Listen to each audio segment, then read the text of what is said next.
Hey there, welcome back to the Deep Dive. So glad you're joining us today. Great to be here.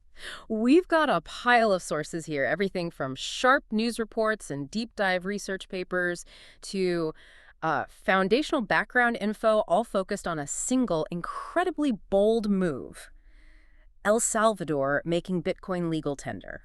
It was truly unprecedented, wasn't it? A Yeah. sovereign nation deciding to embrace a volatile, decentralized digital asset at the highest level, weaving it right into the fabric of their economy. Yeah, it really captured the world's attention. It certainly did. Absolutely. And based on the stack of material you shared, our mission today is to really, get into it. What was the grand vision behind this decision? What did the actual rollout and the reality on the ground look like? And the challenges, right? The practical challenges they faced, the economic outcome. Exactly. And maybe most interestingly, what does El Salvador's journey tell us about the bigger picture of cryptocurrency adoption, especially maybe in developing countries? And, that fascinating survey data you included gives us a unique window into something else entirely. What did these sources reveal about the characteristics, maybe even the thinking styles, of the people who were actually drawn to cryptocurrency? It adds a whole different dimension, yeah. It really does. Okay, let's get started then. Diving into the background from the sources, El Salvador's decision to adopt Bitcoin didn't just, happen in a vacuum. We have to look back to 2001 when the country dollarized its economy. Right, they replaced their own currency, Cocolan, with the U.S. dollar. The stated goals back then, according to the material, were financial stability, attracting foreign investment, simplifying international trade, things like that. But adopting the dollar meant giving up control over their own monetary policy. Yeah. Huge. Their economic levers became tied directly to the U.S. Federal Reserve's decisions. Which can be a double-edged sword. Yeah. And the fixed exchange rate meant their purchasing power could decrease. The sources also note it made their exports less competitive. And it highlighted a pre-existing issue with financial literacy, didn't it? The shift to the dollar didn't magically fix that. No, it didn't. Yeah. So they were already operating within a, let's say, constrained financial system. And then you add to that their heavy reliance on remittances, money sent home by Salvadorans living abroad. Oh, yeah. The sources state that in 2020, remittances accounted for a staggering 23% of El Salvador's GDP. 23%. That's immense. Just think about that. It is. And traditionally, sending that money involved, physical trips to money transmitters, often with fees eating into it. So a major stated reason for adopting Bitcoin, as laid out in the sources, was to make these crucial remittances easier and crucially cheaper. Precisely. For the families receiving them. Other stated goals included expanding banking access, a large portion of the population was unbanked, and naturally attracting foreign investment and maybe some tech innovation. And the sources also point to a precursor, right? The village of El Zonte, known globally as Bitcoin Beach. Yes, Bitcoin Beach. The material describes how an anonymous donor, apparently, provided $100,000 in Bitcoin. With the condition the village embrace a circular Bitcoin economy. Exactly. It became this small-scale demonstration project, often cited by advocates, showing how both bank and unbanked residents could use Bitcoin via mobile wallets and ATMs. So it offered a tangible, if maybe isolated example that kind of fueled the bigger vision. It seems like it. This experimental ground, you could say, paved the way for President Nayib Bukele's, headline-grabbing announcement. And where did he announce it? Not at home, but at a Bitcoin conference in Miami in June 2021. Right. And then things moved incredibly fast. Just days later, the Legislative Assembly voted to adopt the Bitcoin law. A significant majority, too, 62 out of 84 deputies in favor. That speed was something else. The law officially took effect on September 7th, 2021, making El Salvador the first nation to make Bitcoin legal tender. And a key provision, a really controversial one, was the requirement for all businesses to accept Bitcoin. Mandatory acceptance, yeah. Alongside the U.S. dollar. That's a huge step. The law also tried to sweeten the deal for potential investors, offering no capital gains tax on Bitcoin transactions. And a pathway to permanent residency for foreigners investing over, what was it, 3? That's right. And the government didn't stop there. They launched initiatives to try and, push adoption. This included setting aside $150 million in cash to manage Bitcoin conversions. Which seems vital given the volatility. Absolutely. And launching their own digital wallet, Chivo, which, fun fact, is Salvadorian slang for cool. Huh, okay. And they gave every registered user a US $30 Bitcoin bonus. That's a significant chunk of change, estimated to cost up to $75 million in total. A major incentive, yeah.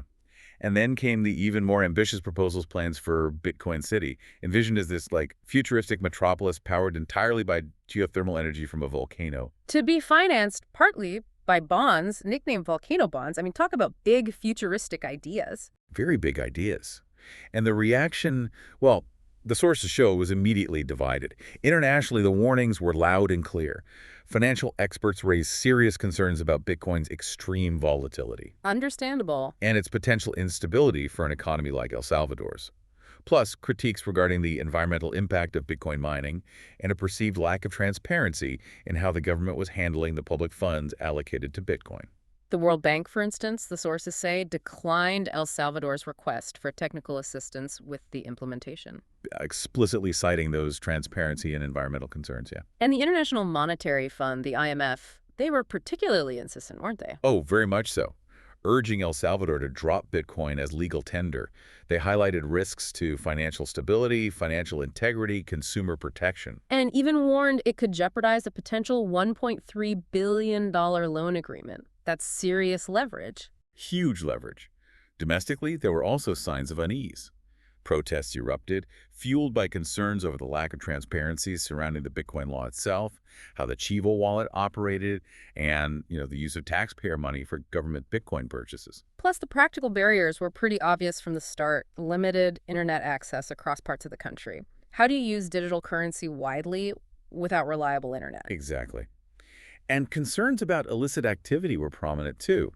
The potential for Bitcoin to be used for money laundering, tax evasion, maybe facilitating criminal networks, transnational gangs were mentioned. That perceived anonymity was a significant worry cited in the material. Yet on the flip side, the global cryptocurrency community largely celebrated the move. They saw it as this pivotal moment, right? Yeah, believing it could open the door for broader state and central bank acceptance of digital assets. On social media, you saw anecdotes circulating big international chains like Starbucks, Pizza Hut, McDonald's reportedly accepting Bitcoin in El Salvador. So from day one, you had this really stark contrast. Huge optimism from crypto advocates and pretty significant skepticism from international financial bodies and domestic critics. Absolutely. But the real test, of course, came in the implementation. What did the sources actually reveal about the practical outcomes and challenges El Salvador faced on the ground? Well, the rollout of the Chivo wallet itself hit immediate snags. Reports detailed problems with just getting the app, servers being overwhelmed. Yeah, crashing under the load. Exactly. And disturbingly, instances of identity theft where people sign up bonuses that $30 were stolen. Plus, complaints about transaction fees and just difficulty using the platform for conversions. And crucially, what happened after people got the bonus? The engagement just wasn't there. Data from one large bank indicated that in the first week the wallet was active, Bitcoin accounted for less than 0.0001% of its transactions. Tiny. 0.001%. Wow. And one study mentioned in the sources found a large majority of users simply stopped using the app after claiming their $30 bonus. So the incentive worked to get downloads, but not sustain use. And low adoption wasn't just the wallet. Despite the law mandating acceptance, estimates in 2022 suggested only around 20% of businesses were actually equipped to accept Bitcoin. Only 20%. And a survey by the Chamber of Commerce was even lower, finding only 14% of businesses had conducted any Bitcoin transactions between September 2021 and July 2022. So the mandatory part wasn't really translating into widespread practice. And that hope for easier, cheaper remittances using Bitcoin, well, it didn't fully materialize for many. Yeah, one source reported in early 2022 that some Salvadorans actually found using Bitcoin for remittances more complicated and even more expensive than the traditional methods they were used to. Which is the opposite of the intended goal. And the data backs this up too. Between September 2021 and April 2022, crypto was used for a tiny 1.9% of total remittances. Just 1.9% compared to that huge 23% of GDP figure we talked about earlier. That's barely a dent. Not at all. And the trend wasn't even improving over time. Data from the University Research Institute, IADOP, showed a steady decline in Salvadorans reporting using Bitcoin for transactions. A decline. Yes. From about 25.7% in 2021 down to 21% in 2022, then 12% in 2023, and hitting a low of just 8.1% by early 2024. Wow, 8.1%. That's That paints a pretty clear picture. Widespread practical use by the general population just wasn't happening. It really seems that way. Right. Now, let's look at the economic impact, particularly the government's own Bitcoin holdings. They actively bought the dip multiple times, didn't they? They did, spending around $85.5 million between September 2021 and January 2022, and reportedly maybe about $150 million total by mid-2022. Bitcoin's notorious volatility quickly came into play. Its value plummeted significantly, dropping about 45% by January 2022 from its peak just a couple months earlier, November 2021. Ouch. And that volatility translated directly into estimated losses on the National Reserves, right? Yeah, the sources mentioned $22 million by January 2022, with reports suggesting a nearly 50% loss on the value of their total holdings by mid-2022. Now, President Bukele famously maintained optimism, kept tweeting about buying more. Big, buying the dip. But the impact on national finances was real, regardless of the public stance. And those ambitious projects faced headwinds, too. The value of El Salvador's overseas bonds fell by 30% in December 2021, partly linked, apparently, to market reaction to the Bitcoin City and Volcano Bonds plans. And the Volcano Bonds project itself, postponed in March 2022. The government cited global economic conditions, but clearly the appetite wasn't there. So the sources suggest that overall, the significant costs tied to launching and promoting Bitcoin, the Chivo bonus, marketing, infrastructure, plus those investment losses, they were substantial. Very substantial.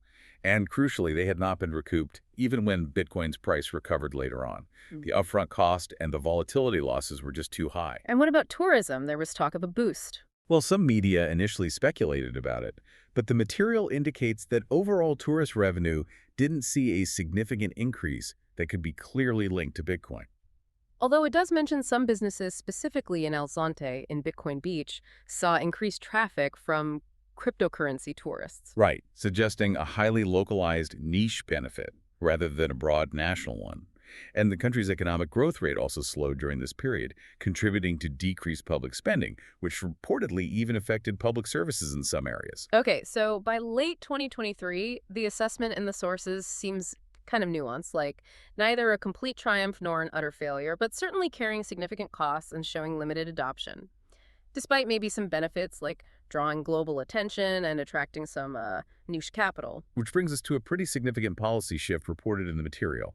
In December 2024, as part of reaching an agreement with the IMF for that loan. Ah, the loan they needed. Exactly.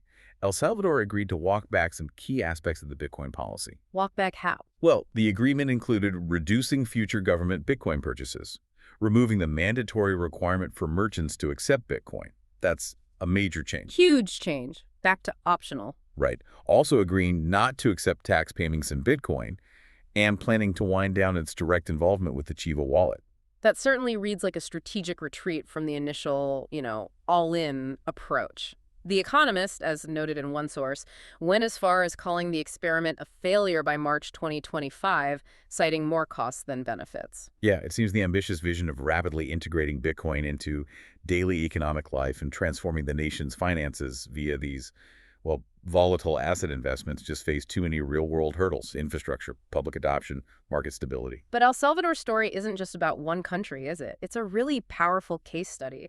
It connects directly to broader questions about who adopts cryptocurrency and why. Let's zoom out then, because the sources discuss these global patterns.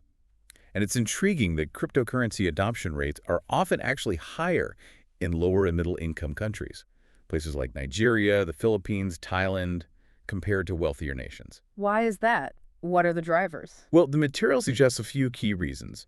Using crypto as a hedge or a store of value against local currencies that might be experiencing high inflation or volatility. That's a big one. Makes sense if your national currency is unstable. You look for alternatives. There's also the factor of lower trust in traditional government institutions and financial systems in some places. And crucially, the utility for cross-border remittances. Something we saw was a major supposed driver in El Salvador, with 95% of their remittances coming from the U.S. So where traditional systems are unstable or expensive or just inaccessible for many, crypto can seem like it offers an alternative pathway: financial inclusion, economic activity. That's the potential benefit, yes. However, the challenges mirror El Salvador's experience pretty closely. The inherent volatility of crypto, the lack of clear regulatory frameworks, which creates uncertainty and risk. Barriers to merchant adoption, like we saw. Exactly, and the persistent risk of illicit activity. The sources mention how scams, like the OneCoin scheme, specifically targeted vulnerable populations in places like rural Nigeria. So the risks are very real. So while the promise of bypassing legacy systems is there, so are the dangers, especially maybe in environments with lower digital literacy or weaker regulatory oversight. For sure. The academic research you included provides even deeper insights into the global drivers. Technological readiness appears key. Meaning, Countries with better digital infrastructure, things like ICT infrastructure, people's digital skills, what the sources call the Network Readiness Index pillars, they tend to show higher crypto adoption rates. okay, that makes intuitive sense. You need the underlying tech foundation to actually use digital currency easily, but economic conditions also play a fascinating role, right? Absolutely. Higher inflation seems to drive adoption, fitting that narrative of crypto as a potential hedge against losing purchasing power. And lower interest rates also encourage adoption. Apparently so. If traditional savings accounts offer less incentive, people might look elsewhere. But interestingly, higher GDP levels are actually associated with reduced adoption. So richer countries adopt less. It suggests that in more stable, prosperous economies, people maybe feel less need for or interest in alternative financial instruments like crypto. The existing system works well enough for most. So it's often higher where traditional economic stability or freedom is lower. The sources also point to governance factors, don't they? Yes, lower economic freedom and higher perceived corruption levels correlate with increased adoption, which reinforces that idea that people might turn to crypto to operate outside systems they distrust or see as corrupt. It's a really complex interplay, and the research even considers potential feedback loops like widespread adoption could in turn influence a country's economic growth or maybe spur regulatory changes. Definitely not a simple cause and effect. Which brings us to the human element. Who are the actual people choosing to engage with cryptocurrency? The material includes findings from a survey 2001 American adults from 2022, and it provides some, frankly, pretty striking insights. Yeah, that survey is fascinating. It's found associations with demographic factors we might expect, like being male or male identifying and having higher income levels. But it gets much more nuanced, delving into psychological profiles. The sources link crypto ownership to thinking styles they describe as, what was the phrase, receptivity to epistemically weak claims. Right. That includes traits like higher conspiracy thinking, a greater belief in conspiracy theories generally, intolerance of uncertainty, and maybe a desire for simpler solutions to complex problems. But the sources note the complexity here, that this can coexist with some levels of scientific knowledge and trust in experts, which is a bit of a paradox. That is a bit of a head-scratcher, yeah. There were also associations with certain personality traits, including those often grouped under the dark tetrad: narcissism, Machiavellianism, psychopathy, and sadism. Wow. The sources also mention a need for chaos and paranoia. Yeah, although it's important to stress these are correlations, not saying everyone fits this mold. But in the statistical analysis, argumentativeness actually emerged as a significant predictor of crypto ownership. Argumentativeness. Interesting. But maybe the most compelling finding relates to where people get their information. This is where it gets really interesting, I think. The survey found that crypto ownership was strongly predicted by reliance on alternative or fringe social media platforms for news and information. Specifically naming things like Telegram, Reddit, various blogs, Truth Social, 8kun. Exactly, those kinds of platforms. There was also an association with reliance on some mainstream social media like Twitter, Instagram, YouTube, but it wasn't as strong a predictor. And reliance on traditional media outlets for news, less of a predictor. And reliance on Facebook for news was actually negatively associated with crypto ownership. Right, so it paints this very specific picture of the information environment that seems highly correlated with crypto engagement, one that leans heavily away from traditional news sources, even large mainstream social platforms like Facebook, and towards more decentralized or perhaps niche online spaces. It suggests maybe that skepticism towards traditional financial systems might be intertwined with skepticism towards traditional information gatekeepers. That seems like a reasonable interpretation based on the findings. The sources also note that the political views associated with crypto owners were an eclectic mix, kind of hard to categorize along traditional left-right lines. More about anti-establishment sentiment. Often linked to that, yeah, or a general cynicism towards the existing system. Crypto ownership was also negatively predicted by authoritarianism, which is another interesting wrinkle. So, drawing it all together, the sources reveal that people drawn to crypto, at least in this U.S. study, seem to share this mix of certain psychological traits, a strong preference for non-traditional information channels, and a notable skepticism or aversion to established systems and authority, whether financial or political. And the most significant predictors in the model, according to the research, were being male. That reliance on alternative fringe social media, argumentativeness, and that aversion to authoritarianism. Quite a profile. Okay, so wrapping this all up then. El Salvador's experience, based on this deep dive into the sources, it really stands as a potent case study, an incredibly ambitious attempt to leverage Bitcoin for national economic goals. Driven by those visions of financial inclusion, easier remittances, attracting investment. But the reality, as the sources detail, was just fraught with challenges. Implementation hurdles, remarkably low popular adoption, economic instability driven by Bitcoin's volatility. Leading to significant costs, and ultimately that notable policy retreat we discussed. And the sources also connect El Salvador's journey to that broader global context, showing that higher crypto adoption often occurs where traditional economic systems are perhaps less stable or trusted.